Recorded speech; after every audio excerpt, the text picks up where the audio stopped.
Karimnagar reporter live లో ఉన్నారు. సంతోష్, చెప్పండి, ఆసుపత్రిలో ఉన్న కూలర్లు, ఫ్యాన్ల మరమ్మతులపై సిబ్బంది లేదా ఉన్నతాధికారులు ఎవరైనా స్పందించారా? ఈ సమస్య పరిష్కారానికి ప్రభుత్వం ఎలాంటి చర్యలు తీసుకుంటోంది?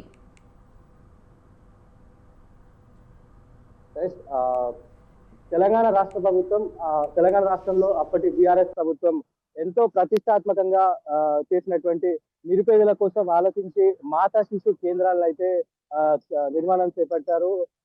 ఇటు పేద మధ్య తరగతి కుటుంబాలను దృష్టిలో ఉంచుకొని అయితే ఇటు గర్భిణీ స్త్రీలకు అదే విధంగా చిన్నపిల్లలను దృష్టిలో ఉంచుకొని ప్రైవేట్ ట్రీట్మెంట్ చేసుకోలేరు కాబట్టి ప్రభుత్వ హాస్పిటల్లోనే నాణ్యమైన వైద్యాలు అందించాలంటూ కూడా మాతా శిశు కేంద్రాలను అయితే ఇటు నిర్మించారు.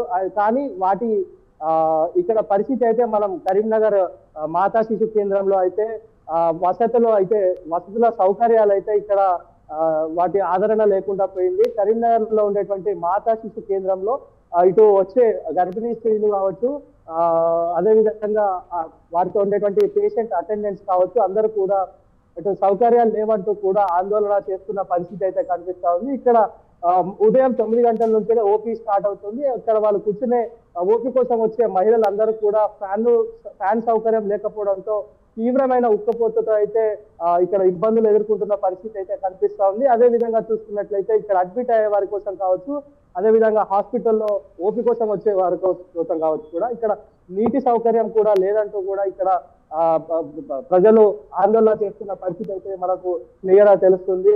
ఇటు అడ్మిట్ అయిన పేషెంట్స్ కి అయితే తీవ్రమైన ఇది ఎండాకాలం కావడంతో తీవ్రమైన ఉక్కపోత పోస్తుంది.